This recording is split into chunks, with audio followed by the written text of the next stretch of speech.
আসসালামু আলাইকুম। আপনারা বিভিন্ন মুভিতে কিংবা ভিডিওতে অবশ্যই উইন্ড টারবাইন দেখেছেন। আর এটাও হয়তো অনেকেই জানেন উইন্ড টারবাইন থেকে বিদ্যুৎ উৎপন্ন করা হয়। কিন্তু কিভাবেই বা একটা উইন্ড টারবাইন থেকে বিদ্যুৎ উৎপন্ন করা হয়? আর একটি উইন্ড টারবাইন কতটুকু বিদ্যুৎ জেনারেট করতে সক্ষম হয়? আর এটার ভেতরের মেকানিজমই বা কিভাবে কাজ করে থাকে? আর এই সমস্ত বিষয়গুলো হয়তো অনেকেই জানেন না। আর এই সমস্ত বিষয়গুলো নিয়েই আজকের ভিডিও। আশা করি শুরু থেকে শেষ পর্যন্ত আমার সাথেই থাকবেন। আমি আছি বাবু চৌধুরী আপনাদের সাথে। আপনারা হয়তো অনেকেই জানেন বিদ্যুৎ তৈরি করতে গেলে কয়লা, পেট্রোল অথবা ডিজেলের প্রয়োজন পড়ে। আর দিন দিন এগুলোর দাম বৃদ্ধি পাচ্ছে এবং শেষ হয়ে যাচ্ছে।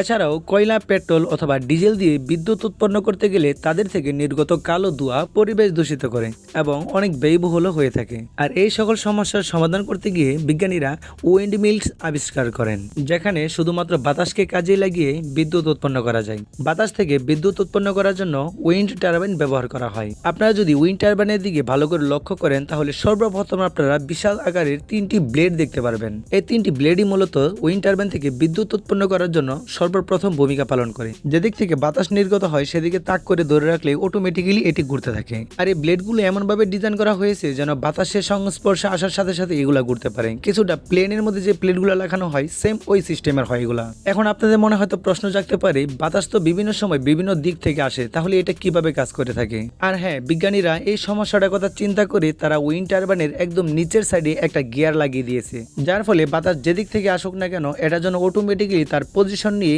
কন্টিনিউ করতে পারে। এখন আপনাদের হয়তো অনেকের মনেই প্রশ্ন আসতে পারে, একটি জেনারেটর থেকে বিদ্যুৎ উৎপন্ন করতে গেলে তাকে 1500 আরপিএম এ ঘুরাতে হয়, মানে মিনিটে 1500 বারের অধিক এই রোটারটাকে ঘুরতে হবে। আর যেখানে এই উইন্ড টারবাইনের ব্লেডগুলো 1 মিনিটে মাত্র 20 থেকে 25 বার ঘুরতে পারে। হ্যাঁ, এই প্রশ্নগুলো আপনার মাথার মধ্যে আসা খুব স্বাভাবিক ব্যাপার। আসুন এটা নিয়েও আপনাদেরকে খুব সহজভাবে বুঝিয়ে দিই। এই উইন্ড টারবাইনের ভিতর সাইডে যদি আপনি ভালো করে লক্ষ্য করেন তাহলে আরো দুইটা জিনিস দেখতে পারবেন। একটা হলো গিয়ার বক্স আর একটা হলো জেনারেটর। এটার ভেতরে থাকা জেনারেটরের কাজ হলো মেকানিক্যাল শক্তিকে বৈদ্যুতিক শক্তিতে রূপান্তর করা। আর হ্যাঁ, ওই যে প্রথমেই বলেছিলাম একটি জেনারেটর থেকে বিদ্যুৎ উৎপন্ন করতে গেলে তাকে 1500 আরপিএম এ ঘুরাতে হবে। আর যেখানে এই উইন্ড টারবাইনের পাখাগুলো মাত্র 20 থেকে 25 বার ঘুরতে পারে। আর তার জন্য মূলত জেনারেটরের সাথে উইন্ড টারবাইনের ব্লেডগুলো ডাইরেক্ট সরাসরি কানেকশন করা হয় না, মাঝখানে একটা গিয়ার বক্স ইউজ করা হয়। আর এই গিয়ার বক্সের সাইজটি হলো 90:1, মানে হলো এই উইন্ড টারবাইনের ব্লেডগুলো যদি 1 মিনিটে একবার ঘুরে তাহলে এই গিয়ার বক্স জেনারেটরকে 1 মিনিটে প্রায় 90 বার ঘোরাতে সক্ষম হয়। আর এখন যদি আপনি একটু ক্যালকুলেট করে দেখেন তাহলে হয়তো বুঝতে পারবেন, এই উইন্ড টারবাইন মিনিটে যদি 20 বার ঘুরে তাহলে